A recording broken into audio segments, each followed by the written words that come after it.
ஜெபம். அன்பின் பரலோக தகப்பனே, இந்த மாலை வேலைக்காக நாங்கள் நன்றி செலுத்துகிறோம் சுவாமி. இந்த நாளிலும் நாங்கள் எல்லாரும் வந்து சேர கிருபை பாராட்டியிருக்கிறீர். இந்த வர இருக்கிற சகோதரியை சீக்கிரமாய் அழைத்து வரோம். நாளிலும் நாங்க ஆண்டவரே உம்முடைய தீர்க்கனுடைய வசனங்களை, உம்முடைய வெளிப்பாடுகளை தீர்க்கனுடைய வசனங்களின் மூலமாக அறிந்து கொள்ள எங்களுக்கு தருகிற இந்த நல்ல தருணங்களுக்காக நாங்கள் நன்றி செலுத்துகிறோம். எங்களோடு கூட தனிப்பட்ட விதத்துல இடைப்படும் சுவாமி. ஆவியானவர் எங்களுக்கு உணர்த்தும், கற்றுத்தாரும், போதித்தருளும். நாங்க அதற்படி வாழ எங்களுக்கு உதவி செய்யும். அந்த ஒவ்வொருவரையும் நீர் ஆசீர்வதியும். தாழ்த்தி உடைய கருத்துல ஒப்பு கொடுக்கிறோம். தடையின்றி இந்த 1 மணி நேரத்தை நாங்க உங்களுடைய பாத்துல கழிக்க எங்களுக்கு உதவி செய்யும். நேசிக்கிற இயேசு கிறிஸ்து மூலமாய் வேண்டிக் கொள்கிறோம் பிதாவே. ஆமேன், ஆமேன். So, good evening everyone. God bless you all. கர்த்தருடைய பரிசுநாமத்துக்கு ஸ்தோத்திரம். 23 அதிகாரங்களை நாம் ஏசாயாவின் புத்தகத்துல நாம் முடித்திருக்கிறோம். நீங்க பாத்தீங்கன்னா இது முக்கியமா இந்த தேசங்களுக்கான தீர்க்க தரிசனங்கள், எச்சரிப்புகள் அதெல்லாம் ஓரளவுக்கு நம்ம முடிச்சிட்டோம்.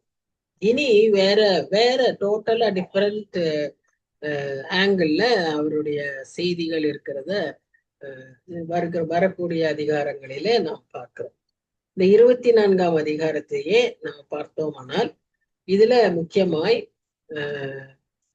அவருடைய வருகையை பற்றியும் இந்த கடைசி காலத்தின் அந்த உபத்திரவ காலங்களை குறித்தும் சில வசனங்கள் இருப்பதை நாம் பார்க்கிறோம்.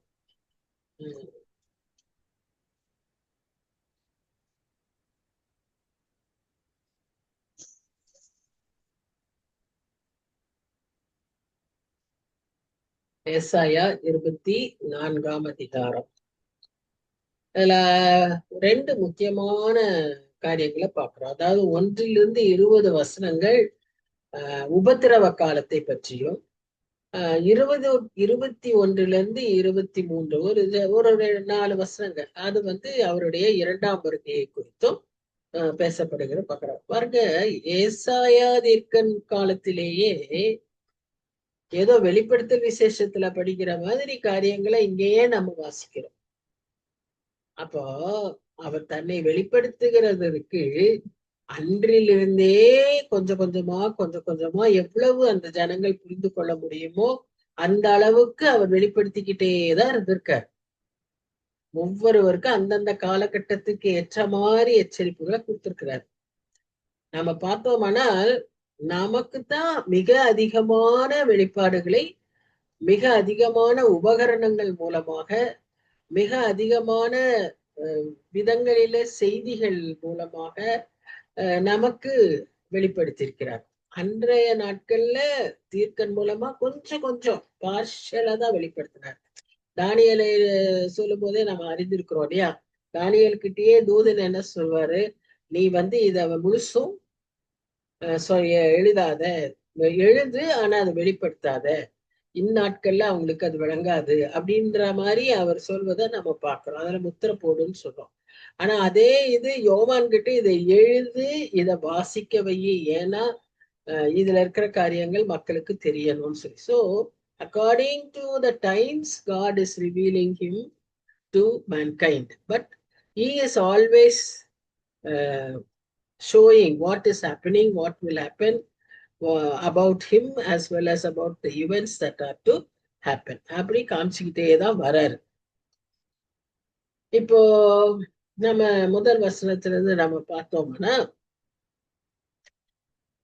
ஜட்ஜ்மெண்ட், காட்ஸ் ஜட்ஜ்மெண்ட் இந்த பகுதியில வாசிக்கிற எடுத்த உடனேயே ஆன் எர்த், ஒரு தேசம் மாத்திரம் அல்ல, தேசம்னு சொல்லும் போது இஸ்ரேல் தேசம், அந்த இஸ்ரேல் தேசம் மாத்திரம் அல்ல, முழு பூமிக்கான ஒரு செய்தியை தான் இங்க நம்ம பார்க்கிறோம். அதுல இது முக்கியமா இப்ப சொல்லப்படுறது என்னன்னு பாத்தீங்கன்னா நியாய தீர்ப்பை பற்றி சொல்லுவதை பார்க்கிறோம். அப்ப எடுத்தோடனே அவர் என்ன சொல்றாருன்னா, இதோ கர்த்தர் தேசத்தை வெறுமையும் பாழுமாக்கி. இப்ப நம்ம கடைசியா பார்த்தது என்னன்னா எருசலேமுக்கான பாரத்தை பார்த்தோம். இல்லையா? எருசலேம், அடுத்தது தீரு. 23ஆம் அதிகாரம் வந்து தீருவை பற்றி பார்த்தோம். இப்ப அதுக்கு அடுத்து தொடர்ச்சியா நம்ம பாக்குறது என்னன்னு சொன்னா, தேசத்தை வெறுமையாக்கி ஒண்ணும் இல்லாம அதுல இருக்கிற ஜனங்களை எல்லாம் சிதறடிப்பாரு. அப்போ வந்து ஜட்ஜ்மெண்ட் எப்படி இருக்கும்னு சொன்னா, எல்லாருக்கும் ஈக்குவலா இருக்கும். ஒண்ணு. ரெண்டாவது, எல்லாருக்கும் ஜட்ஜ்மெண்ட் வரும். மூணாவது, மனுஷருக்கு மாத்திரம் அல்ல, இந்த ஏர்த்துக்கும் என்ன வரும்? ஜட்ஜ்மெண்ட் வரும். It will be earthly event. It will be individualistic event. அது எல்லாருக்கும் வரும், at all levels. Higher level, lower level, priest, சாதாரண ஆளு, மாஸ்டர், சர்வெண்ட், எல்லாருக்கும் ஒரே மாதிரி வரும்னு சொல்லி நாம இங்க பார்க்கிறோம். அதுல யாருமே தப்பித்து கொள்ள முடியாது. எதையும் சாக்கு சொல்லி, எந்த விதமான கரப்ஷன், எந்த விதமான சைடு ரூட்டு, இதெல்லாமே எதுவுமே அன்றைக்கு இருக்காது. It will be so imminent, it will be so instant. அதனால யாரும் எதுவும் செய்ய முடியாது. அந்த அளவுக்கு இந்த நியாய தீர்ப்பு இருக்கும். அது மாத்திரம் இல்ல, அது உலகத்தையே, அதாவது பூமி, உலகம்னு சொல்றதை விட உலகம்னு சொன்னா மக்களை குறிக்கும், பூமியை வெறுமையாக்கிறார், பாழாக்கிறார். நீ ஃபர்தரா அதுல வந்து குடியிருக்கிறதுக்கு தகுதி இல்லாத நிலைமைக்கு அந்த நியாய தீர்ப்பு இருக்கும்னு சொல்லி நாம பார்க்கிறோம். ஸோ ஆல்மோஸ்ட் எம்டி, ஒன்றுமில்லாத ஒரு நிலைமை.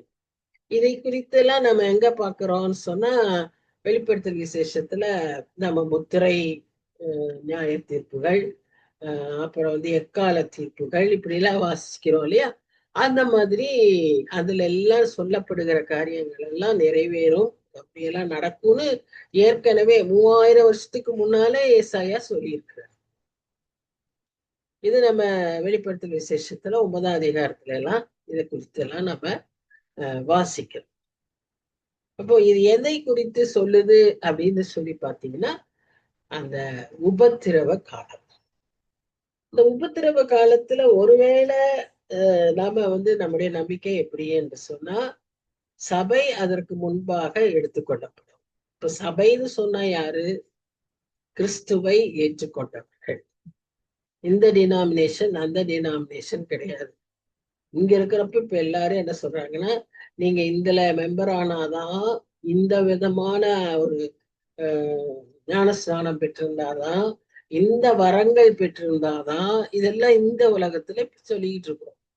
ஆனா ஆண்டவர் வரும்போது அவர் எப்படி எடுப்பாருன்னா, ரட்சிக்கப்பட்டவங்க, ரட்சிக்கப்படாதவங்க, ரெண்டே கிளாசிபிகேஷன் தான். நீ இப்படியா இருக்க, அப்படியா இருக்க, ஊழியம் செஞ்ச, ஊழியம் செய்யல, ஆசாரியன் இல்ல, எதுவும் கிடையாது.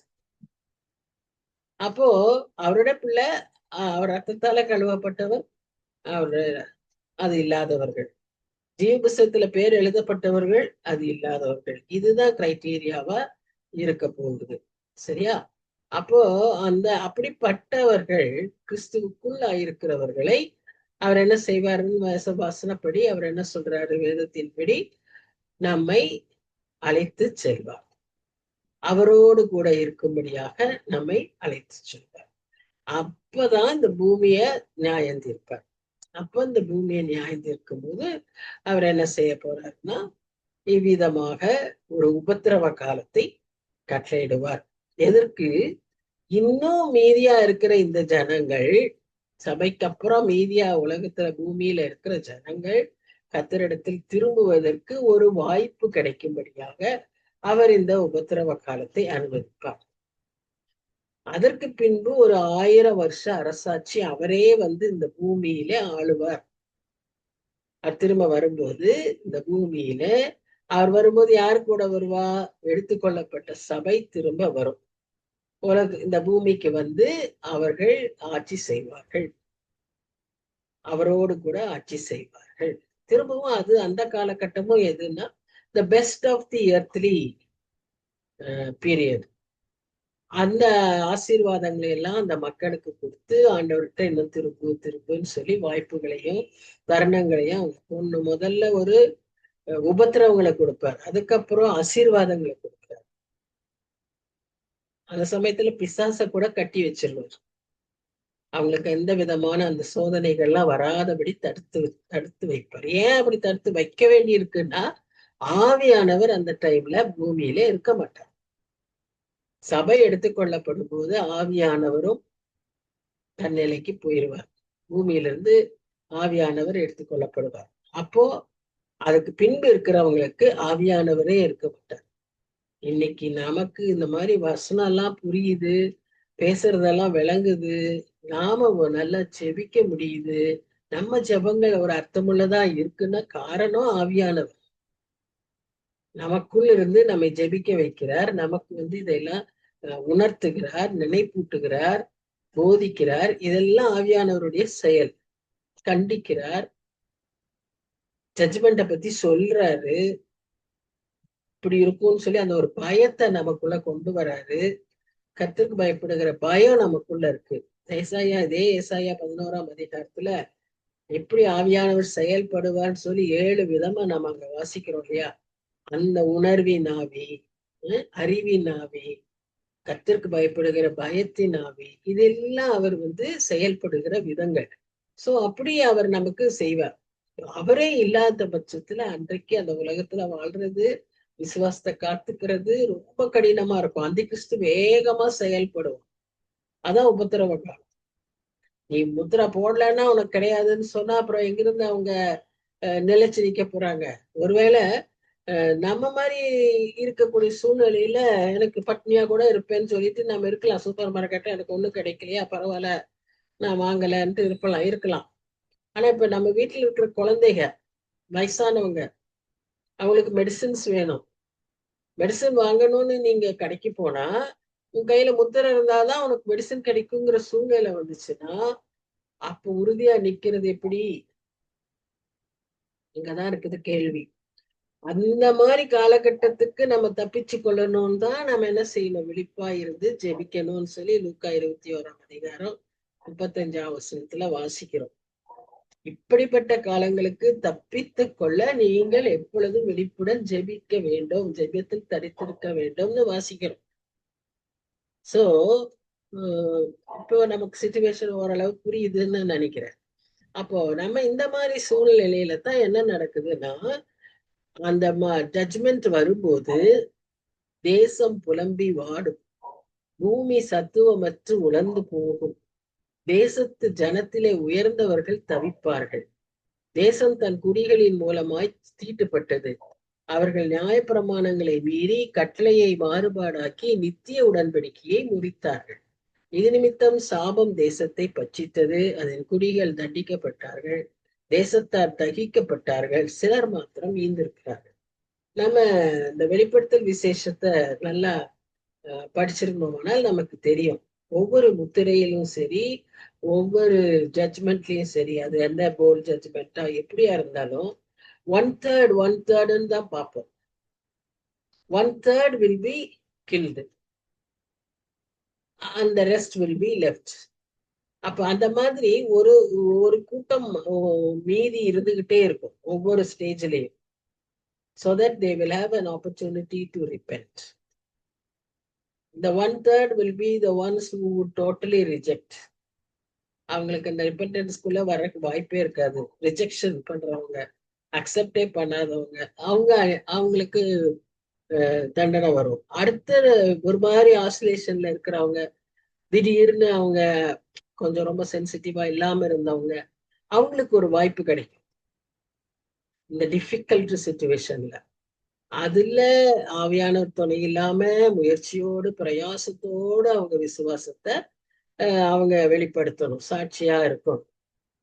அது எவ்வளவு கடினம். இன்னைக்கு ரூல்ஸ் எல்லாம் பாக்குறீங்க, ஆன்டி கன்வர்ஷன் இருக்கிற ஸ்டேட்ஸ்ல எல்லாம் even sharing testimony is found to be an offense. அப்படிதான் இன்னைக்கு ரூல்ஸ் வந்துகிட்டு இருக்குது. அப்போ அன்னைக்கு இதெல்லாம் நல்ல காலங்கள்ல இப்படி இருக்கும்போது அன்னைக்கு எவ்வளவு கடினம்னு நீங்க யோசிச்சு பாருங்க.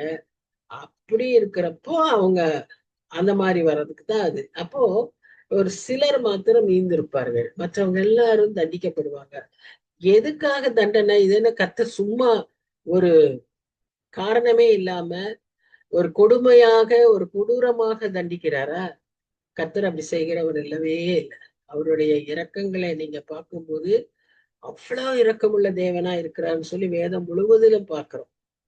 அப்போ இவருக்கு எப்படி, ஏன் அப்ப அப்படி தண்டிக்கிறாருன்னா, இந்த மனுஷருடைய செயல்பாடு எவ்வளோ எச்சரித்து, எவ்வளோ அவங்களுக்கு போதித்து, எவ்வளோ தடவை கட்டளைகளை எல்லாம் கொடுத்து, எவ்வளவு தடவை அதை ஞாபகப்படுத்தி அவங்க வழியை விட்டு விலகினாலும் திரும்ப இழுத்துட்டு வந்து அவங்களுக்காக பிரயாசப்பட்டாலும் செய்யாமல் இருப்பவர்கள் தான். இதெல்லாம் சொல்லும்போது யாரோ ஒருத்தர் இப்படி எல்லாம் கடினமா இருக்காங்க, இப்படி எல்லாம் செய்யறாங்கன்னு நமக்கு தோணும். ஆனா சில சமயங்கள்ல நாமே தான் அப்படி இருக்கும். அதான் ரொம்ப சேட். நாமே அப்படி சில சமயங்கள்ல காட்ஸ் ஜட்ஜ்மெண்ட, காட்ஸ் வார்னிங்ஸ நாம எடுத்துக்கொள்ள வேண்டிய அளவுக்கு எடுத்துக்கொள்ளாம இருக்கும்போது கர்த்தர் வந்து அதை தண்டிக்கிறவராய் இருக்கிறார். ஒரு சிம்பிள் திங். இப்போ நம்ம வந்து மற்றதெல்லாம் பெரிய இதெல்லாம் நான் சொல்லல, சிம்பிளா சொல்றேன். இப்போ இந்த தேசத்தை அவர் வந்து என்ன செஞ்சு முதல்ல ஆதாம்க்கு என்ன ஒரு இது கொடுத்தாரு, இத பண்படுத்தணும், இத பாதுகாக்கணும் அப்படின்லாம் சொன்னார்ல. So one of our duties in this earth is to preserve it, to conserve it. இல்ல, அந்த மாதிரி இருக்கணும். ஆனா நாம இன்னைக்கு எப்படி வாழ்கிறோம்னு சொன்னா, நம்மளுடைய லைஃப்ல more and more of exploitation without any concern about nature. நமக்கு அது தேவையா இருக்கு, டெக்னாலஜிக்கல் டெவலப்மெண்ட் தேவையா இருக்கு. இல்ல, நம்ம கொஞ்சம் கூட ஈகோ சென்ஸ் இல்லாம நம்முடைய காரியங்கள் எல்லாம் நம்ம செயல்படுகிறோம். நம்ம usage of current, usage of electricity, நாம என்ன சொல்றோம், நமக்கு ஏசி இல்லாம வாழவே முடியாதுங்கிற நிலைமைக்கு நம்மை காட்டில நம்முடைய குழந்தைகள்லாம் அப்படி இருக்காங்க. ஏன்னா அவங்க ஹாஸ்பிட்டல்ல பிறக்கும் போதே ஏசியில தானே பிறக்கிறாங்க. So they want AC always. ஆனா ஒவ்வொரு இந்த ஏசி மூலமாக அந்த எமிஷன்ஸ் மற்ற மற்ற விதத்துல வர எமிஷன்ஸை விட இந்த மாதிரி டொமஸ்டிக் எமிஷன்ஸே ரொம்ப அதிகமா இருக்குன்னு சொல்லி இன்னைக்கு பாக்குறோம். இப்ப இதெல்லாம் என்ன செய்யுது, இதுதான் வந்து வான மண்டலத்துல நமக்கு நிறைய பிரச்சனைகளை கொண்டு வருது. இந்த கிளைமேட் சேஞ்சுன்னு பாக்குறோம், கிளவுட் பர்ஸ்ட்ன்னு பாக்குறோம். இப்ப பாத்தீங்கன்னா நம்ம ஹிமாச்சல் பிரதேஷ் வந்து அவ்வளோ அருமையான ஒரு இடம். அதுல அழகான ஆப்பிள், பொமக்ரானட்ஸ், இதெல்லாம் ரொம்ப அருமையா விளையக்கூடிய ஒரு இடம். ஆனா ஒரு பக்கத்துல அங்கதான் அந்த குளு வேலி இருக்கு. அதுக்கு பெயர் தான் ஆவியின் பள்ளத்தாக்கு, ஆவிகளின் பள்ளத்தாக்குன்னு சொல்லப்பட்ட இடம். அங்க வந்து ஊழியக்காரங்களுக்கெல்லாம் ரொம்ப கடினமா இருந்தது தொடக்கத்துல அங்க ஊழியத்தை செய்யறதுக்கு. அங்குள்ள ஜனங்கள் அந்த இடத்துல, அந்த மாதிரி இடங்கள்ல விக்கிரக கோட்டைகளா இருந்தது. உத்தரகாண்ட், இந்த ஹிமாச்சல் பிரதேஷ், இதெல்லாம் பாத்தீங்கன்னா இந்த 9 மாசத்துக்குள்ளாக 90 முறை மேக வெடிப்புகள் ஏற்பட்டு வெள்ளங்கள் வந்திருக்கு. God is definitely speaking, இல்ல? But who is thinking about that? Who is thinking about it? You and I believe that God is in control. God is sovereign. காற்று, வெள்ளம், தண்ணீர், கடல் எல்லாம் அவருடைய கையில இருக்கு. அவர் அதை ஆளுகை செய்கிறவர், அவர் அனுமதிக்கிறாருன்னு நாம நினைக்கிறோம். நமக்கு தெரியும், விசுவாசிக்கிறோம். ஆனா உலகத்துக்கு தெரியாதுல. நீங்க போய் சொன்னீங்கன்னா அவங்க சிரிப்பாங்க. இயற்கையின் மாற்றம்வாங்க. அந்த இயற்கையின் மாற்றத்தின் தண்டனைகளை தான் அவங்க அனுபவிக்கிறாங்க. இத கர்த்தர் அனுமதிக்கிறார். எப்படி அது சில இடங்கள்ல இல்ல, சில இடங்கள்ல இருக்குன்னா, this is the reason. God allows, God orchestrates. அதுதான் நாம பாக்குற ஒரு காரியம். சரியா? அப்போ நமக்கு இதுல ஒரு பக்கம் நம்பிக்கையும் வருது, ஒரு பக்கம் ஆங்ஸைட்டியும் வருது. Because we believe in God, we will be protected. ஒரு பக்கம் right. But are we eligible to be protected? Are we conscious of preserving everything? இது ஒரு சின்ன எக்ஸாம்பிள் ஐம் கிவிங். இது மாதிரி வேத வசனங்களின்படி ஒவ்வொரு காரியமும் நம்முடைய வாழ்க்கையில நம்ம ஜாக்கிரதை உள்ளவர்களா இருக்கிறோமான்றத நம்ம யோசிக்கணும். Because God is righteous. நீதியுள்ள தேவன். நமக்கு அவர் சில பவுண்டரிஸ் வச்சிருக்கார், சில லிமிட்ஸ் வச்சிருக்கார். பணமாட்டும், வாழ்க்கையில மற்ற உறவுகளாகட்டும், பழக்கங்களாகட்டும், நண்பர்களாகட்டும், எல்லாவற்றுக்கும் ஒரு லிமிட் வச்சிருக்கிறார் இல்லையா? அதை நாம் மீறி போகும்போது அதுக்கு பெயர் தான் மீறுதல், அக்கிரமம், துணிகரம், இந்த வார்த்தைகள்லாம் டிரான்ஸ்கிரஷன். அப்போ அதை மீறுறது தான் இன்னைக்கு இந்த ட்ரெண்டே. இன்னைக்கு அப்ளாஸ் யாருக்கு கிடைக்குதுன்னா, one who is showing himself as a person who can go beyond the limits. அவங்க தான் ஹீரோஸ்.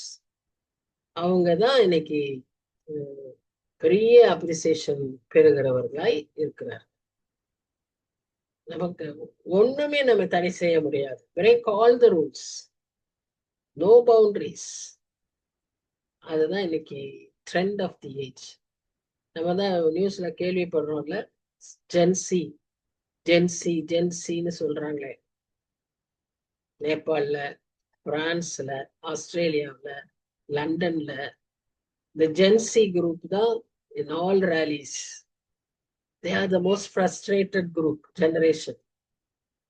2000க்கு அப்புறம் பிறந்தவங்க. அவங்க இன்னைக்கு இருக்கிற பாலிசிஸ் எல்லாம் பார்த்தா அவங்களுக்கு அக்செப்டே பண்ண முடியல. But praise God, one Gen Z group in Iran, they are also frustrated. They are also not willing to follow the policies and rituals of their religion, theocratic religion imposition on them, and they turn towards scriptures, Bible. We have to praise God for it. இந்த விதமான மாற்றங்கள் எல்லா பகுதிகளிலும் நேரிடணும்னு நம்ம ஜெபிக்கணும். அது ஒரு முஸ்லீம் நாடு தான், அது ஒரு தீவிரவாதத்துக்கு சப்போர்ட் பண்ற நாடு தான். ஆனா அங்க இருக்கிற மக்களுக்கு உள்ள ஒரு பெரிய எழுப்புதல் இப்ப நடந்துகிட்டு இருக்கு. அப்ப இது when that is possible over there, it is possible. It will be possible everywhere. ஆனா ஜெபிக்க அந்த பொறுப்பு தான் நமக்குள்ள பொறுப்பு. நாம் ஜெபிக்க அழைக்கப்படும். நான் பார்த்துட்டு நியூஸ் மாதிரி பார்த்துட்டு அப்படியே போகிறதுக்கு இல்லை.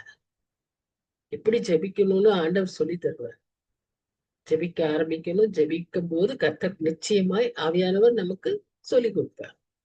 சரி, சோ இப்ப நம்ம இருக்கிற சூழ்நிலையே எப்படின்னா, mankind is ripe for judgment. ஏன்னா ரெண்டு முக்கியமான காரியம். வேத புரட்டல், வேத வசனங்களை மாற்றி பேசுவது, வேத வசனங்களையே எடுத்துக்கிட்டு வேத வசனத்தையே அதன்படி அது என்ன சொல்லப்படுதோ அந்த ரெவலேஷனே இல்லாம மாற்றி பேசுவது ஒன்று. இரண்டாவது, அவர் பண்ணின உடன்படிக்கைகளை மதிக்காமல் வாழ்வது. அவர் பண்ணின உடன்படிக்கைகளை மதிக்காமல் வாழ்வது. எவ்வளவு உடன்படிக்கைகளை செஞ்சிருக்கிறாருன்னு நம்ம வேதத்துல பார்த்தோம்னா நமக்கு தெரியும். நோவாவோட, ஆபிரகாமோட, தாவீதோட, கடைசியா நம்மோடு கூட இல்லையா? கொரிந்தியர் புத்தகத்துல வாசிக்கிறோம். ஒவ்வொரு கம்யூனிலையும் நம்ம வாசிப்போம். இந்த உடன்படிக்கைகளை எல்லாம் நம்ம எப்படி கை கொள்ளுகிறோம், எப்படி அதை மதிக்கிறோம், எப்படி அதன்படி வாழுகிறோம், அதை எவ்வளவு தூரம் இம்பார்ட்டண்டா நினைக்கிறோம். இந்த காரியங்களை செய்யாததுனாலதான் அன்றைக்கு அந்த ஜனங்களுக்கு அப்படி ஒரு ஜட்ஜ்மெண்ட் வந்தது. இதுதான் ஃபியூச்சர்லயே நடக்கும்னு சொல்லி நம்ம வேதத்துல பார்த்துக்கிட்டே இருக்கோம். 3000 வருஷத்துக்கு முன்னாலேயே தீர்க்கன் சொன்னாரு, அன்னைக்கே அது நிறைவேறிச்சு. அதனுடைய நிறைவேறுதல் தொடர்ந்து வருது, இனியும் நடக்கும், இனியும் நிறைவேற போகுதுன்னு வெளிப்படுத்தல் விசேஷத்துல வாசிக்கிறோம். அப்போ இந்த உடன்படிக்கையை கைப்பற்றுவதும் வேத வசனங்களை ஜாக்கிரதையாய் அபியாசிக்கிறதும் பிரயோகிக்கிறதும் எவ்வளவு முக்கியம்னு நம்ம பார்க்கிறோம் இல்லையா? அப்ப அதன்படி வாழ்வது எவ்வளவு அவசியம். So that is what we are reminded in this portion of this chapter. சரி,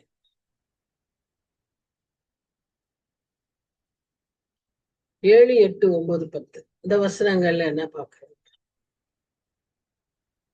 இவங்களுடைய சிம்பலே என்ன? எப்பவுமே இஸ்ரேல் ஜனங்களுக்கு ஒலிவ மரம், திராட்சை செடி, இதுதான் அவங்க எல்லாத்தையும் வச்சு பேசிக்கிட்டே இருப்பாங்க. இப்ப இங்க என்ன சொல்றாங்கன்னா, திராட்சை ரசம் துக்கம் கொண்டாடும். திராட்சை ரசமே எதுக்கு? சுகத்தை கொடுக்க, களிப்பை உண்டாக்க, மனதுல ஒரு lightness, you feel relaxed when you drink wine without any alcohol. அதுதான் ஃபர்ஸ்ட். அதுக்கப்புறம் அதை ஃபெர்மெண்டேஷன் அதெல்லாம் அடுத்த ப்ராசஸ். ஆனா அதுவே அது அந்த மாதிரி ஒரு பீஸ்ஃபுல்லா ஒரு ரிலாக்ஸேஷனை கொடுக்கும். ஆனா இங்க என்ன பாக்குறோம்னா, அந்த திராட்சை ரசமே துக்கம் கொண்டாடுமா, திராட்சை செடி வதங்குமா, மனக்களிப்பா இருந்தவர்கள் எல்லாம் பெருமூச்சு விடுவார்களாம், மேளங்களின் சந்தோஷம் ஓயும். So there'll be no celebration, no entertainment, no relaxation. வெறுமையாய் போன நகரம் தகர்ந்து ஒருவரும் உள்ளே பிரவேசிக்க கூடாதபடி வீடுகள் எல்லாம் அடைப்பட்டு கிடக்கும். அப்படி ஒரு சூழ்நிலைய பார்த்தோம்னாலே நமக்கு எப்படி இருக்கும்? பயமா இருக்கும் இல்ல? When you cross through some village, some part of our country, even our own country, we have crossed in one night when we had to go to Orissa. நாங்க எங்க ஃபிளைட்டை மிஸ் பண்ணிட்டோம். அதனால காலையில ஃபிளைட்ல போயிருந்தோம்னா மத்தியானமே போய் சேர்ந்துருப்போம் நாங்க போக வேண்டிய இடத்துக்கு. ஏன்னா ஏர்போர்ட்ல இருந்து அதுக்கப்புறம் ஒரு 2 hours அந்த இடம். நாங்க காலம்ப ஃபிளைட்டை just in few seconds actually miss பண்ணிட்டோம். So we have to wait for the afternoon flight. போகும்போது ராத்திரி ஆயிடுச்சு, 10 மணிக்கு மேல ஆயிடுச்சு. ஐயோ, அந்த இடத்துக்கு போறப்பக்குள்ள அவ்வளவு பயமா இருந்துச்சு. ஒரு ஜனம் நடமாட்டம் கிடையாது, ஒரு வீட்டுல லைட்டு கிடையாது, எல்லாம் அடைப்பட்டு இருக்கு. அந்த வீடு அப்படி அடைப்பட்ட வீடுகள்ல அந்த ரோட்ல போறது துக்கு துக்கு துக்கு துக்கு துக்கு துக்குன்னு இருக்கு. அந்த டிரைவரா ஒரு வார்த்தை பேச மாட்டேங்கிறான். நாம எதை கேட்டாலும் பதிலே பேச மாட்டேங்கிறான். அதுவே பயமா இருக்கும். அப்படிதான் போய் சேர்ந்தோம். God was with us. கடைசியா போய் கரெக்டா போய் சேர்ந்துட்டோம்னு வைங்க. கரெக்டா தான் நடத்தினார். ஆனா இந்த மாதிரி வெறுமையான நகரத்தை எல்லாம் பார்த்தா திகிலா இருக்கும். டெசலேஷன் கம்ப்ளீட்டா, வீடுகள் எல்லாம் அடைபட்டு கிடக்காது. உண்மையாவே அனுபவிச்சாதான் தெரியும் அது எப்படி இருக்கும்னு சொல்லிட்டு. அப்ப அந்த மாதிரி இந்த எருசலேம் நகரம் இருக்கும்னு சொன்னா யாராவது நம்ப முடியுமா? ஏன்னா எருசலேம் நகரம் என்றைக்குமே ஜனங்கள் நிறைந்த, சந்தடி நிறைந்த, கலவரம் நிறைந்த, களியாட்டமும் பாடல்களும் பலிகளும் செலிப்ரேஷன்ஸும், இதுதான் டிப்பிக்கல் ஆஃப் ஜெருசலேம். இப்ப அந்த ஜெருசலேம் இப்படி ஆயிரும், அந்த நாடு இப்படி ஆயிரும்னு சொன்னா அது எப்படி இருக்கும்? இது நாடு மாத்திரம் இல்ல, பூமியே இப்படி ஆயிடும்னா அது எப்படி இருக்கும்? It is. அப்போ அந்த டைம்ல it will be so complete, it will look like a bare olive tree. இப்ப bare olive treeனா, காலையில நான் என்ன பண்ணேன்னா, எனக்கு தென்னை மரத்துக்கிட்ட ஒரு கருவேப்பிலை செடி இருக்கு. போய் பார்த்தா நல்லா பச்சையா இருந்துச்சு. போய் பக்கத்துல பார்த்தா எல்லாம் புளியா இருந்துச்சு. சோ அத்தனையும் வெட்டினேன். அதை வெட்டிட்டு அந்த கருவேப்பிலை செடியை பார்த்தா ரொம்ப பரிதாபமா இருந்துச்சு. ஒண்ணுமே இல்லை அதுல, வெறும் குச்சி குச்சி குச்சியா நிக்குது. அப்போ பேர் ட்ரீயும் அப்படிதான் இல்ல? ஒரு பேர் ட்ரீ விதவுட் எனி, ஒரு கனி இல்லாம, இலை இல்லாம அப்படி இருந்தா எப்படி இருக்கும்? அப்படிதான் இருக்குமா? அதான் அவர் அந்த இடத்துல அவர் ஏன் அப்படி சொல்றாருன்னா, அதுதான் அந்த ஜனங்களுக்கு விளங்கும். ஆலிவ் ட்ரீ அவங்க டெய்லி பாக்குறது, அதனால அவங்களுக்கு அது பேரா இருந்தா எப்படி இருக்கும்னு அவங்களுக்கு தெரியும். அப்படி சொல்றாரு. திராட்சரசத்துக்காக வீதிகளிலே கூக்குரல் உண்டு, எல்லா சந்தோஷமும் மங்கி தேசத்தின் மகிழ்ச்சி அற்றுப்போம். நகரத்தில் மீதியாயிருப்பது அழிவே. வாசல்கள் இடிக்கப்பட்டு பாலாய் கிடக்கும். ஒலிவ மரத்தை உருக்கும் போதும் திராட்சை பழங்களை அறுத்து தீரும் போதும் பின்பறிப்புக்கு கொஞ்சம் மீந்திருப்பது போல தேசத்துக்குள்ளும் இந்த ஜனங்களின் நடுவிலும் கொஞ்சம் மீந்திருக்கும். டோட்டல் டெசலேஷன்னாலும் அப்படியே எங்கேயோ அப்படியே ஃபுல்லா அந்த ஒரு வில்லேஜ்னா அது ஃபுல்லா போனா எங்கேயோ அங்க ஒருத்தர் இங்க ஒருத்தர்னு கொஞ்சம் பேர் மீந்திருப்பார்கள். எப்படி நம்ம மரத்தை உலுக்கிட்டா எல்லா கனியும் விழுந்துராது. இந்த கலையில ஒரு சின்ன போது அந்த கலையில ஒரு சின்ன பழம் அப்படி இருக்கும்ல, அது மாதிரி மீந்திருப்பார்கள் அப்படின்னு சொல்றாரு தீர்க்கன். அவர்கள் அந்த மீந்து இருக்கிறவங்க கொஞ்சம் பேர் தான் அங்கேயும் அங்கேயும் அங்கங்க scattered all over the earth. They will rejoice. இந்த 13ஆம் வசனத்துக்கு அப்புறம் ஒரு shift of message through this prophet. அவருடைய டோனை மாத்துறாரு. இப்ப என்ன சொல்றாரு, இங்க ஒரே ஆர்ப்பரிப்பு இருக்கும். அவர்கள் கர்த்தரை கம்பீரமாய் பாடுவார்கள். அவர்கள் கர்த்தரை மகிமைப்படுத்துவார்கள். என்னன்னு பாடுவாங்களா? நீதிபரனுக்கு மகிமை என்று பாடும் கீதங்களை பூமியின் கடையாந்திரத்திலிருந்து கேட்கிறோம். நம்ம பாடுவோம் இல்லையா எப்பவுமே, பிரைஸ் அண்ட் வர்ஷிப்னா தேவனுக்கே மகிமைன்னு பாடுவோம் இல்ல? அது மாதிரி இந்த நீதிபரனுக்கு மகிமைன்னு பூமியின் கடையாந்திரங்களிலிருந்து கேட்கும். யார் பண்ணாலும் ஒருத்தர் பாடி இருந்தாலும் ஸ்கேட்டர்ட் பீப்புள், வெரி ஃபியூ, அந்த ஒருத்தர் பாடுற சத்தம் கேட்கும். ஆனா அப்பவும் தீர்க்கன் என்ன சொல்றாருன்னா, ஐயோ ஐயோ இழைத்து போனேன், ஐயோ இந்த ஜனங்கள் துரோகம் பண்றாங்க அப்படின்னு அதைதான் அவர் ஃபோக்கஸ் பண்ணி சொல்லிக்கிட்டே இருக்கிறத பார்க்கணும். They are continuing to betray the land அப்படின்னு அவர் சொல்றாரு. ஏன்னா இவங்க திரும்ப என்ன செய்வாங்க, இதே மாதிரிதான் வாழ போறாங்க. இப்படியே வாழ்ந்தாங்கன்னா திரும்ப இன்னும் பாவங்களை நிறைய செய்ய போறாங்க. அப்புறம் மறுபடியும் ஒரு ஜட்ஜ்மெண்ட்டுக்குள்ள ஆவாங்க அப்படின்ற ஒரு ஆதங்கத்துல அவர் சொல்றது போல அங்க பார்க்கலாம். ஆனா நமக்கு ஒரு நம்பிக்கையின் செய்தி என்ன, அந்த great ட்ரிபுலேஷன்லயும் there will be a group of people who will turn towards God and who will praise God, who will be able to sing praises. நமக்கு ஒருவேளை நாம ஜட்ஜ்மெண்ட்ல இருக்க மாட்டோம், தப்பிச்சுக்குவோம்னு வைங்க. ஆனா நமக்கு இங்க ஏற்படுகிற துன்பங்கள்ல துக்கங்கள்ல பாடல்களை பாடக்கூடிய, அவரை துதிக்கக்கூடிய ஒரு மனப்பக்குவம் நமக்கு இருக்குமா, இருக்குதா? டெவலப் பண்ணணும். அவருடைய தண்டனையிலையும் அவங்க என்ன செய்யறாங்க, துதிக்க அவர்கள் பிரயாசப்படுகிறார். நமக்கும் அந்த கிருபை வேணும்னு சொல்லி நாம ஜெபிக்க வேண்டியவர்களாய் இருக்கும். கர்த்தருடைய பிள்ளைகளுக்கு எல்லா சூழ்நிலையிலும் எப்படிப்பட்ட நிலைமையா இருந்தாலும் அவர்களால் என்ன செய்ய முடியும், கர்த்தருடைய மகிமையை காண, கர்த்தருடைய துதியை சொல்ல முடியும். பவுலு சீலாவை எடுத்துக்கலாமே, அவங்க எப்படி வந்தாங்க, கால் கையெல்லாம் கட்டப்பட்டு ஜெயில இருந்தாங்க. பேதுரு என்ன பண்ணாரு, நிம்மதியா தூங்கினார். அந்த கட்டப்பட்ட இடத்துல அவர் நிம்மதியா தூங்கிட்டார். அதுவும் முடியாது, நிச்சயமா நம்மளால முடியாது இல்லையா? என்ன நடக்குமோ, எப்போ வருவானோ, போலீஸ் வருவானா, அவன் எப்போ கதவை திறப்பான், அங்க என்ன பண்றான், ஜெயிலுடைய சூழ்நிலை நமக்கு தெரியாது, சத்தங்களும் ஐயோ பயங்கரங்களும் இருக்கும்ல, அது ஒரு அடுத்த பயங்கரமான ஒரு சூழ்நிலை. அங்க அவர் நிம்மதியா தூங்குறாரு. இங்க இவங்க 2 பேரும் என்ன பண்றாங்க, இவங்களையுமே கட்டி வச்சு அப்படி வச்சிருக்கிறாங்க, ரிகரஸ் பனிஷ்மெண்ட்ல இருக்காங்க. அங்க இருந்து அவங்க பாட்டு பாடுறாங்க. 2 பேரும் ஒருத்தர் ஒருத்தர் பார்த்திருப்பாங்க, என்ன செய்யலாம் அப்படின்னு யோசிச்சிருப்பாங்க. Come on let us sing. Both started singing.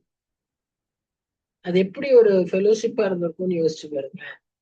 எனக்கெல்லாம் ரொம்ப ஆசையா இருக்கு. ரொம்ப ஆச்சரியமாவும் இருந்துச்சு இல்ல. இவ்வளவு எல்லாரும் ஒரு பயப்படுற ஒரு சூழ்நிலையில இவங்க 2 பேரும் சத்தமா பாடியிருக்கிறாங்க. மத்த எல்லா ஜெயிலர்ஸும் அமைதியா கேட்டிருக்காங்க. அந்த பாடல்கள் மூலமா அவங்க தொடப்பட்டிருக்காங்க. அந்த பாடல்கள் மூலமா அவங்க மனதெல்லாம் மாறி இருக்கு. அது எப்படி சொல்ல முடியும்? சிறைச்சாலை கதவுகள் திறந்தாலும் ஒருத்தரும் ஓடல. நார்மல் கிறிஸ்டினர்ஸ்க்கு என்ன அவங்களுடைய எண்ணம் இருக்கும்? அங்கேயே தப்பிக்கிறதுக்கு வழி பண்றதுக்கு தான் அவங்க பண்ணுவாங்க.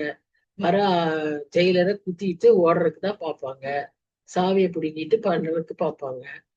இந்த பாடல்கள் அவர்களை அப்படியே மனதை மாற்றியது. அவ்வளவு பெரிய ஒரு ஊழியத்தை சுவிசேஷத்தை அங்க செஞ்சாங்க அவங்க 2 பேரும். சூழ்நிலை காலும் கையும் கட்டப்பட்டன.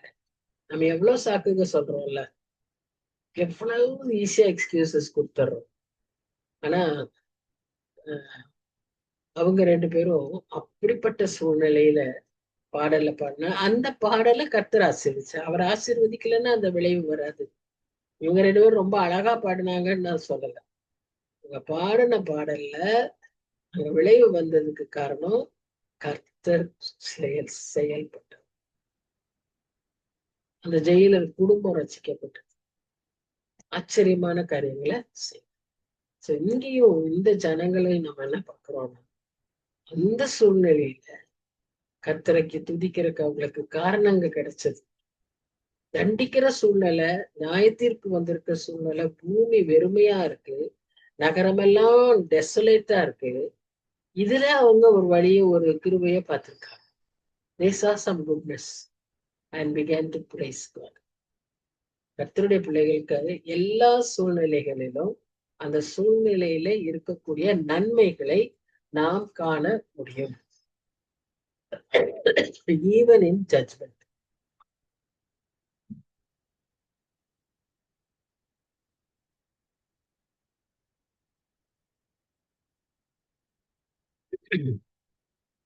நம்ம நம்மையே துரோகம் பண்ணுகிறவர்கள், நம்மை காட்டி கொடுக்கிறவர்கள், நமக்கு தண்டனையை வாங்கி கொடுத்தவர்கள், இவர்கள் மத்தியில ஒரு நன்மைய அவர்களிலே கண்டு கர்த்தர் நமக்கு அவர்களுக்காக துதிக்க செபிக்க கர்த்தர் நமக்கு உதவி செய்யும். உன்னை பகைக்கிறவர்களை சிநேகியுங்கள். இந்த கமாண்ட்மெண்ட்டை கர்த்தர் கொடுக்கிறாருன்னா முடியாததை அவர் கொடுக்கவே மாட்டார். இது ஏதோ தெய்வீக செயல், மனுஷரால செய்ய முடியாதது அப்படின்லாம் கிடையாது. அப்படின்னு அவரை கொடுக்கவே இல்லை. நம்ம செய்யணும்னு தான் அவர் கொடுத்துருக்காரு. நமக்கு அதுக்கு ஒரு ஸ்டெப் எடுத்தோம்னா அதுக்கான கிருபைகளை அவர் தருவார். நம்ம உள்ளத்தை மாற்றுவார். நமக்கு இருக்கிற அந்த காயத்தை மாற்றிடுவார். அந்த காயம் மாறிடுச்சுன்னா நம்மளால மன்னிக்க முடியும். ஒரு எல்லாருக்குமே தெரியும்னு நினைக்கிறேன், ஒரு ஹஸ்பண்ட் அவர் ஒய்ஃபுக்கு துரோகம் பண்ணிடுறாரு. அப்ப அதை கண்டுபிடிச்சிடுறாங்க. கண்டுபிடிச்சு அவரை நிறைய இந்த மாதிரி அதுக்கப்புறம் பார்த்தா இந்த மாதிரி நிறைய வீட்டுல இருந்து ஜுவல்ஸ் எல்லாம் எடுத்து என்னமாலாம் பண்ணதுனால அவர் jail was arrested for a short period. முடிஞ்சு வெளியே வர்றாரு. அவருக்கு மனசுல ஒரே இது, வீட்டுல என்னை அக்செப்ட் பண்ணுவாங்களா, என் பிள்ளைங்க என் ஒய்ஃபு என்னை அக்செப்ட் பண்ணுவாங்களா அப்படிங்கிற ஒரு பெரிய சந்தேகம். அப்போ அவர் வெளியே வர்றப்போ அவரை ஃபர்ஸ்ட் மீட் பண்ணது அவருடைய பாஸ்டர். இப்போ அந்த பாஸ்டர்கிட்ட அவரு சொல்றாரு, நான் நாளைக்கு ட்ரெயின் எடுத்து வீட்டுக்கு போகலாமா இல்ல வேற எங்கேயாவது போகலாமா? பாஸ்டர் சொல்ற, நீங்க உங்க வீட்டுக்கே போங்க, ஏன் போக மாட்டேங்கிறீங்கன்னா, இந்த மாதிரி எனக்கு ஒரு சந்தேகம். நான் ஜெயில இருக்கும் போதே நான் மனம் திரும்பிட்டேன். I sought the forgiveness of God. But எனக்கு என் ஒய்ஃபும் பிள்ளைகளும் என்னை அக்செப்ட் பண்ணுவாங்களான்னு எனக்கு தெரியல. அதனால எனக்கு வீட்டுக்கு போகிறதுக்கே பயமா இருக்கு. அது ஒரு ட்ரெயின்ல தான் போகணும். நீங்க போங்க, வீட்டுக்கே போங்க, உங்க ஒய்ஃபும் இல்லை அக்செப்ட் பண்றாங்களா இல்லையான்னு நம்ம பார்க்கலாம், அதுக்கப்புறம் முடிவு எடுக்கலாம்னு சொல்லிடுறாரு. அப்ப அடுத்த நாள் இவர் கிளம்பி போறாரு. வழி பூரா யோசிச்சுக்கிட்டே போறாரு, பயந்துகிட்டே போறாரு, எட்டி எட்டி பார்த்துட்டு போறாரு. முந்தின ஸ்டேஷன்ல இருந்து எட்டி பார்த்துக்கிட்டே போறாரு. வீட்டை பாக்குறாரு, தெரியுதா தெரியுதா அப்புறம் வீடே தெரியுது. இவருக்கு ஒரே ஆச்சரியம். வீட்டு தெரிஞ்ச பார்த்தா வீட்டுல மேல ஒரு போஸ்ட்ல ஒரு வெள்ளை பிளாக் பறக்குது. White denotes forgiveness, white denotes peace, acceptance. இவருக்கு ஒரே சந்தோஷம். How was that possible? அந்த அம்மா உள்ளத்துல ஆண்டவர் கிரியை செய்தது. வேறுபட்ட ஒரு மனுஷனையும் that lady was able to forgive because she has already tasted the love of Christ. என்ன ஆண்டவர் மன்னிச்சிருக்காரு, அந்த மன்னிப்பை நான் உங்களுக்கு கொடுத்தேன். சோ மனுஷரால பகைவரை சிநேகிக்க முடியாதுன்னு சொல்றதுலாம் சும்மா. நம்ம நம்மளா உண்டாக்கிக்கிட்டது. கோபப்படுறவங்க ஹீரோ ஆயிடுறாங்க, பெருமையா இருக்கிறவங்க, ஹார்டினஸ் உள்ளவங்க, தே பிகம் சம்படி இம்பார்ட்டன்ட். இதெல்லாம் குவாலிஃபிகேஷன் மாதிரி மனுஷன் கொண்டு வந்த பழக்கம். It is actually a stronghold of Satan. நம்ம எண்ணங்களை அவ்விதமாய் பிசாசு சிறைப்படுத்தி வச்சிருக்கு. ஆனா ஆண்டவருடைய ரத்தம், ஆவியானவருடைய பிரசன்ஸ் இந்த சங்கிலிகளை எல்லாம் தகர்த்தெறிஞ்சு நம்ம உள்ளத்தை மன்னிக்கிற, நேசிக்கிற, இரக்கமுள்ள ஒரு பண்புள்ள சதையான இருதயமாய் மாற்றும். அப்போ நம்மால என்ன செய்ய முடியும்? இப்படிப்பட்ட துரோகம் பண்ணினவர்களையும் நாம் நேசிக்க, மன்னிக்க. What a joy it would have been, that reunion, இல்லையா? அதுதான் அங்க நம்ம பார்க்கிறோம். சரி, தேசத்து குடிகளே, திகிலும் படுகுழியும் கண்ணியும் உங்களுக்கு நேரிடும். அப்பொழுது திகிலின் சத்தத்திற்கு விலகி ஓடுகிறவன் படுகுழியில் விடுவான், படுகுழியிலிருந்து ஏறுகிறவன் கண்ணியில் அகப்படுவான். உயர இருக்கும் மதகுகள் திறவுண்டு பூமியின் அஸ்திபாரங்கள் குலுங்கும். இது என்னன்னா, you can never escape அப்படிங்கிறது தான் அர்த்தம். அல்டிமேட் அங்க இருக்க சொல்லப்படுற செய்தி. யூஸ்வலாவே நம்ம இந்த கேம்ப்ல, சண்டே ஸ்கூல்ல, யூத்துக்கெல்லாம் சொல்லும் போது ஒரு சின்ன கதை சொல்லுவோம் இல்லையா? நம்ம எல்லாருக்குமே அந்த கதை தெரியும். ஒரு மரத்துல தேன் கூடு இருந்துச்சான். ஒருத்தர் போய் அந்த தேன் கூட்டை எடுத்து தேனை சுவைக்கிறான். அப்போ சத்தம் கேக்குது. என்னன்னு பார்த்தா, இவன் உட்கார்ந்து இருக்கிற பிரான்ச்ச ஒரு பெரிய அணில் கொறிச்சிக்கிட்டு இருக்கு. சோ இன்னும் கொஞ்ச நேரத்துல அது அப்படியே கீழே விழும். அதுக்குள்ள வேகமா மரத்துல இறங்கலான்னு பார்த்தா, மரத்துக்கு மேல இவனை பார்த்துக்கிட்டே ஒரு சிறுத்தை ஏறிட்டு வருது. ஐயோ அப்படின்னு சொல்லி கீழே பாக்குறான். கீழே குதிச்சிடலாம் அப்படின்னு பார்த்தா, அங்க ஒரு பாம்பு உட்காந்து அவன் சிச்சுவேஷனை பாருங்க எப்படி இருக்குன்னு சொல்லி. அததான் இந்த வசனத்துல வாசிக்கும். கண்ணிக்கு தப்புனவன் படுகுழியும். ஒன்னு சொல்றாரு. திகிலின் சத்தத்துக்கு ஓடுறவன் படுகுழியில விடுவான், படுகுழியிலிருந்து ஏறுறவன் கண்ணியில் ஆக்கப்படுவான். உயர இருக்கும் அவன் ஒரு வழியா ஏறி வந்தா மதவுகள் திறவுண்டு பூமியின் அஸ்திபாரங்கள் குழுவும். So ultimately you can never escape God's judgment. So God is righteous, God is truthful. அப்படியே அவர் சொன்னது செய்வார், மாறவே மாட்டார். அப்போ அந்த தண்டனைக்கு நாம் தப்பிக்கவே முடியாது. ஆனா இது பூமியில் இருக்கிறவங்களுக்கு. இப்ப சபை எடுத்துக்கொள்ளப்பட்டுச்சு இல்லையா? அவங்க என்ன பண்ணிட்டு இருக்காங்க? அவங்க பரலோகத்துல அவரோடு கூட நித்தியமாய் வாழ்ந்து கொண்டிருக்கிறார்கள். அவரோடு கூட உன்னதங்களில் அமர்ந்திருக்க பண்ணுகிறார். எபேசியர் 2:6 வாசிக்கிறோம். உன்னதங்களில் ஏறி அவருடைய வலது பார்சத்துல நமக்கு இடம் இருக்கு. இந்த சபையினுடைய நிலைமை. சபைன்னு சொன்னா ஆண்டவருடைய பிள்ளைகளுடைய நிலைமை. பிள்ளைகள் சொன்னா ரத்தத்தால கழுவப்பட்டவங்க. ஜீவ புஸ்தகத்தில் பேர் எழுதப்பட்டது. இந்த அனுபவங்கள்லாம் நமக்கு இருந்தா நமக்கு இந்த ஆசீர்வாதம். அது இல்லைன்னா இங்க கீழே இருக்கிற நிலைமை எப்படி? குழி, குழியில இருந்து தப்புனா கண்ணி, கண்ணியில இருந்து தப்புனா அழகு திறந்து வெள்ளம். You can never escape. இது எப்ப சொல்லிக்கிறாரு? 3000 வருஷத்துக்கு முன்னால அவர் சொல்றாரு. 19:20 என்ன வாசிக்கிறோம்? தேசம் நொறுங்கவே நொறுங்கும், முறியவே முறியும், அசையவே அசையும். So it will definitely take place. வெறித்தவனை போல தேசம் தள்ளாடி ஒரு குடிலை போல பெயர்த்து போடப்படும். அதன் பாதகம் அதன் மேல் பாரமாய் இருக்கையில் அது விழுந்து போம், இனி எழுந்திராது. This is the final effect of the judgment. The whole earth. பேதுரு சொல்றாரு பார்த்தீங்களா? பேதுரு அவருடைய நிருபத்துல சொல்லியிருப்பாரு, எப்படி பூமி வெந்து உருகி போம், பர்வதங்கள் நிலை பெயர்ந்து போம். அப்படியேதான் இங்க நடக்குது. எப்படியே ஆடுன்ற அசையுங்கிற அவர் சொல்றது அப்படியே பேதுருவும் சொல்றாரு புதிய ஏற்பாட்டுல. So that will really happen. இது about the tribulations that we are going to face. இப்ப 21 இந்த 3 என்ன அப்படின்னா இயேசு கிறிஸ்துவின் 2ஆம் வருகை. அப்போ அவர் என்ன செய்வாரு? உன்னதமான சேனையை உன்னதத்திலும் பூமியின் ராஜாக்களை பூமியிலும் விசாரிப்பார். உன்னதமான சேனை யாரு? எடுத்துக்கொள்ளப்பட்ட சபை. அவர்களுக்கும் ஒரு ஜட்ஜ்மெண்ட் உண்டு. அது பேர் தான் பீமா ஜட்ஜ்மெண்ட். இந்த meteor, not on the earth. அங்க உங்களுக்கு என்ன நடக்கும்? Rewarding ceremony.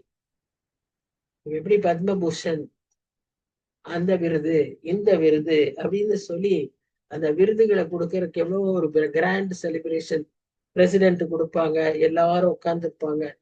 அந்த மாதிரி நமக்கு முன்னால போனவங்க எல்லாம் உட்கார்ந்துருப்பாங்க.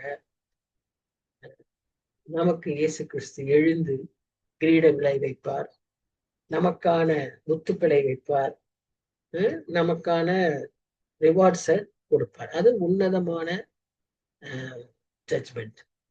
இங்க பூமியில இருக்கிறவர்களை அவர் விசாரிப்பார்.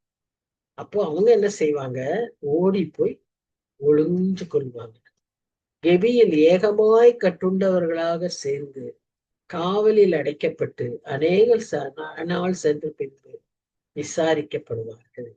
அப்பொழுது சேனைகளின் கர்த்தர் சீயோன் மலையில் எருசலேமிலும் ஆளுகை செய்வதால் சந்திரன் கலங்கும், சூரியன் நாணமடையும், அவருடைய மூப்பர்களுக்கு முன்பாக மகிமை உண்டாயிருக்கும்.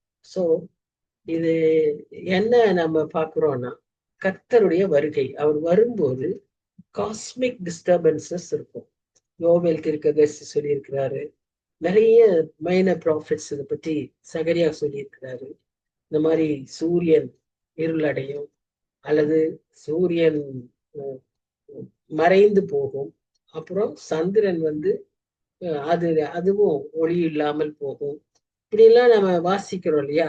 அந்த இது அப்படியே நடக்கும். அது இன்னைக்கு ஆரம்பிச்சிருச்சு. You find solar storms taking place, you find holes in the sun, you find lot of blood moons appearing. யோவேல் சொன்ன மாதிரி நடந்துகிட்டு இருக்குது. இதெல்லாம் நடக்கும். அப்போ அந்த சமயத்துல என்ன நடக்கும்னு சொன்னா, மூப்பர்களுக்கு முன்பாக மகிமை உண்டாயிருக்கும். அவருடைய மூப்பர்களுக்கு முன்பாக the glory of the Lord will prevail on the earth. ஒன்னும் இல்லாம வெறுமையா இருந்த அந்த இடத்துல God will come and rule. அப்ப அவர் வரும்போது எல்லாம் செழிப்பார், எல்லாம் மறுபடியும் உருவாக்கப்படும். ஒரு great change will take place by the return of God. அப்போ 1000 வருஷம் அவர் ஆட்சி செய்வார். His glorious reign will be there on the earth for a millennium, 1000 years. அப்போ எதுக்காக அவர் அப்படிப்பட்ட ஒரு ஜட்ஜ்மெண்ட்டை தந்தாருன்னு பார்த்தீங்கன்னா, ஒரு புது உலகத்தை உருவாக்க. நம்ம நிறைய பேர் நம்ம என்ன நினைக்கிறோம்னா, நம்ம பரலோகத்திலேயே இருக்க போறோம். பரலோகத்துல நம்ம இருக்க போறது இல்ல. திரும்பவும் ஒரு புது உலகத்தை அவர் உருவாக்கி அதிலே நாம் அவரோடு கூட புதிய பூமி, புதிய வானத்துல, புதிய எருசலேம்ல, எருசலேம்னா அவர் தங்கி இருக்கிற சமாதானமான நகரம். அந்த இடத்துல அப்படி ஒரு புதிய ஒரு இத நாம வாழ போறோம். That is the eternity. நித்தியமாய் இருக்கிற நிலைமை. இதுதான் வெளிப்படுத்தல் விசேஷத்துல யோவானுக்கு வெளிப்படுத்துற காரியங்கள். அப்போ அதுதான் முடிவு. அதற்கு முன்பாக இந்த 1000 வருஷ அரசாட்சி நடைபெறும். சோ இந்த அதிகாரத்துல கொஞ்சம் இங்க அங்க ஒரு டீட்டெயில்டு பிக்சரா இல்லைனாலும் ஏசாயாவுக்கு அன்னைக்கு விளங்கக்கூடிய ஒரு சில காரியம்.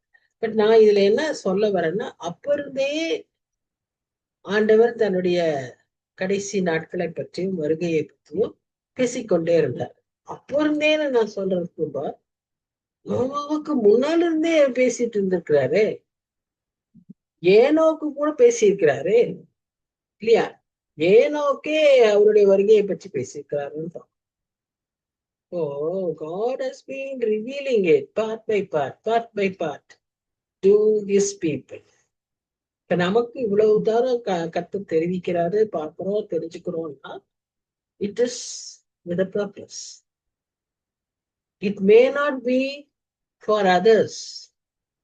நமக்கு தெரிஞ்சுக்கிற அளவுக்கு மற்றவங்களுக்கு தெரிஞ்சுக்காம இருக்கலாம். ஓகே, எல்லாம் தெரிஞ்சிச்சுன்னு நம்ம சொல்ல முடியாது. ஒருவனும் தேர்ந்தவன் என்று சொல்ல முடியாது, சொல்லவும் கூடாது. But with the purpose, God is showing to us part by part. அதை நாம் எவ்விதமாய் பயன்படுத்தும்.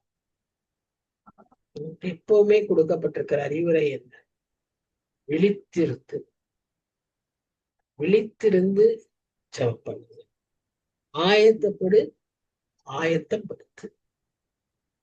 We have to be awake, we have to be alert, we have to alert others because awareness of this. இதுதான் நமக்கு கொடுக்கப்படுகிற முக்கியமான வேலைகள், purpose. இதை எல்லாத்துலயும் நம்ம அதை பயன்படுத்தணும், எல்லாத்துலயும் அதை பொருத்திக்கணும்.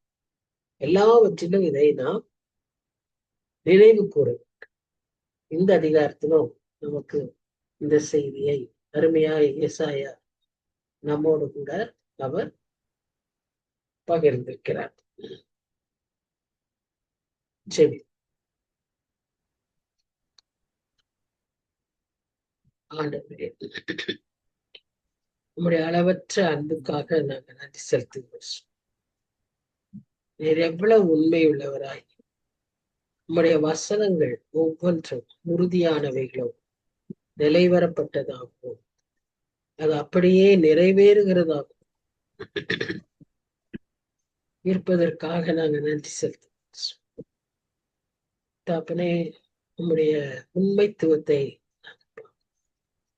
காலங்கள் மாறினாலும் வருஷங்கள் ஓடினாலும் தகப்பனே, நீர் சொன்ன வார்த்தைகள் அப்படியே நிறைவேறுகிறதை நாம் இது இப்படின்னு சொல்லி அன்றைக்கு தீர்க்கனுக்கு நீர் விசேஷித்த விதமாக ஒரு தனிப்பட்ட விதமாக அவங்களுக்கு சொல்லி கொடுத்தீங்க சுவாமி. ஆனா இன்றைக்கு எங்களுக்கு இப்படி கூட்டமாக ஆண்டவரே, நாங்களும் இதையெல்லாம் கற்றுக்கொள்வதற்கு, அறிந்து கொள்வதற்கு, அதன்படி வாழ்வதற்கு எங்களுக்கும் நீர் வாய்ப்புகளை கொடுக்கீங்க. அவர்களை காட்டிலும் அதிகமாக நாங்க விளங்கி கொள்ள எங்களுக்கு ஆவியானவர் உதவி செய்கிறதற்காக நாங்க நன்றி செலுத்துகிறோம். எங்களுக்கு எத்தனையோ டூல்ஸ கொடுத்துருக்கீங்க, அதையெல்லாம் நாங்க பயன்படுத்தி ஆண்டவரை இன்னும் ஆழமாக நம்முடைய காரியங்களை விளங்கி கொள்வதற்கு எங்களுக்கு நீர் தருணங்களை தருகிறேன். நன்றி செலுத்துகிறோம். உம்மை வெளிப்படுத்துவதே உம்முடைய முக்கிய நோக்கம் என்று நான் பார்க்கிறோம். உண்மை நாங்க சரியா அறிந்திருக்கும் போது பிதாவையும் நாங்கள் அறிந்து கொள்வோம் என்று வேதத்தின்படி நாங்க அறிந்து கொள்கிறோம். என்னை கண்டவன் பிதாவை கண்டான் ஆண்டவரே, இப்படியாக எங்களுக்கு நீர் தந்திருக்கிற இந்த சிலாக்கியங்களுக்காக நாங்க நன்றி செலுத்துகிறோம். இதை நோக்கத்தை அறிந்து அதன்படி வாழ எங்களுக்கு உதவி செய்யும். நாங்க எவ்வளவு முக்கியமானவங்க உங்களுடைய பார்வையிலன்னு சொல்லி எங்களை பற்றிய சரியான ஒரு உணர்வு, எங்களுக்கு அசஸ்மெண்ட், எங்களுக்கு அப்ரைசர் இருக்க எங்களுக்கு நீர் உதவி செய்யும். எங்களையே நாங்க சரியா தகுதிப்படுத்திக் கொள்ள, எங்களை பற்றியே நாங்க சரியா அதை உணர்ந்து கொள்ள எங்களுக்கு உதவி செய்யும். நீர் எங்களை அவ்வளோ இம்பார்ட்டண்டா பார்க்கிறீர், விசேஷமாய் பார்க்க. ஆண்டவரே, அதன்படி நாங்களும் வாழவும் நிலைத்திருக்கவும் உம்மோடு கூட எப்பொழுதும் தொடர்புள்ளவர்களாய் இருக்கவும் உண்மை போல மாற்றவும் உண்மை பிரியப்படுத்தவும் ஒவ்வொரு நாளும் எங்களுக்கு கிருபைத்தார். ஒவ்வொருவர் உள்ளத்திலும் நீர் தொடர்ந்து இடைப்படும். ஏதோ இந்த இரவு நேரத்துல மாத்திரம் அல்ல சுவாமி, அடுத்த வாரம் நாங்க சந்திக்கும் வரை எங்களுடைய உள்ளங்கள்ல நீர் இந்த வசனங்களை போட்டு கிரிய செய்து கொண்டே இருக்க வேண்டுமா இவை நோக்கி செல்கிறோம். முக்கியமான செய்திகள், முக்கியமான கருத்துக்கள், முக்கியமான காரியங்கள் that has to be practiced. Lord help us, Lord help us. We humble and surrender ourselves. ஆண்டவரே, நேசிக்க, மன்னிக்க, விட்டு கொடுக்க ஆண்டவரே எங்களுக்கு உதவி செய். எங்களுடைய பெருமைகளை எல்லாம் விட்டு தாழ்ந்து தாழ்மையை கற்றுக்கொள்ள கிருபைத்தாகும். Remove all our haughtiness in us, all that causes pride. Break it, break it. நொறுங்கி போக செய்வீர். தேசம் நொறுங்கி போயிடுச்சு, ஒன்னும் இல்லாம ஆயிடுச்சு. எவ்வளவு பெருமையா இருந்த தேசம், களியாட்டமும் பாடல் சத்தமும் ஆட்டங்களும் இருந்த இடம் அப்படியே அமைதலாய் அடைப்பட்டு கிடக்கிற, கதவுகள்லாம் திறக்கப்பட்டு உடைக்கப்பட்ட நிலைமை, பாதுகாப்பற்ற ஒரு நிலை. ஆண்டவரே, அப்படியெல்லாம் போயிடாதபடி எப்பொழுதும் ஒரு சட்டையின் கீழே எங்களை வைத்து பாதுகாத்து உடைய ரத்தத்தினால எங்களை மூடிக்கொண்டு நீர் இந்த உலகத்துல எங்களுக்கு வைத்த நோக்கத்தை நிறைவேற்ற எங்கள் ஒவ்வொருவருக்கும் நீர் கிருபை தரும்படியாய் செபிக்கிறோம். எங்கள் குடும்பங்களை எங்களுடைய கருத்தில் ஒப்பு கொடுக்கிறோம். ஆண்டவரே, நாங்க மாத்திரம் அல்ல சொல்லி, அன்னைக்கு ஜெயிலர் அவருடைய குடும்பமும் ஆண்டவரே ரட்சிக்கப்பட்டு ஆசீர்வாதத்தை பெற்றது போல, நோவா முழு குடும்பத்தோடு பேழைக்குள்ள வந்தது போல, நாங்களும் ஒவ்வொருவரும் எங்க குடும்பங்களோடு உங்களுடைய சன்னிதானத்துல வந்து சேர உதவி செய்யும். நாங்க மாத்திரம் அல்ல சுவாமி, எங்க குடும்பம் மாத்திரம் அல்ல சுவாமி, எங்க சமுதாயத்தையும் நாங்க முக்குள்ளாக கொண்டு வர எங்களுக்கு கிருபைத்தார். இன்னும் உண்மை அறியாத எத்தனையோ ஜனங்கள் உண்டு. தலைமத்துவத்திலிருந்து அடிமட்டத்துல வரைக்கும் கோடி கோடி ஜனங்கள் இன்னும் உண்மை அறியாம இருக்கிறாங்க எங்க தேசத்துல. உதவி செய்யுங்க, உதவி செய்யுங்க. எப்படியாயிரம் அவர்களும் கண்டுகொள்ள கிருபைத்தாங்க. ஆண்டவரே, செய்திகள் எல்லாம் அப்படி பாத்துல வைக்கிறோம், செபிக்கிறோம். இப்படி பேசின மக்களை இன்னைக்கு எவ்வளவு பாடுபடுத்துறாங்க சோம். அந்த சின்ன வாலிபனை சுட்டு கொண்டுட்டாங்க. இன்றைக்கு நிலைமை அப்படித்தான் இருக்கு. ஆனாலும் தைரியமாய் ஆண்டவரே, நாங்களும் விசுவாசத்தோடு உமக்காக ஜீவிக்க, உமக்காய் வாழ்ந்துவிட ஒரே வாழ்க்கையை சுவாமி நாங்கள் உமக்கென்று வாழ்ந்துவிட எங்களுக்கு ஆசீர்வதியும், ஒவ்வொருவரையும் வழி நடத்தும். நேசிக்கிற இயேசு கிறிஸ்து மூலமாக வேண்டிக் கொள்கிறோம் பிதா. ஆமென், ஆமென். Thank you, sister. Thank you. Thank you, everyone. Good night to all. Good night.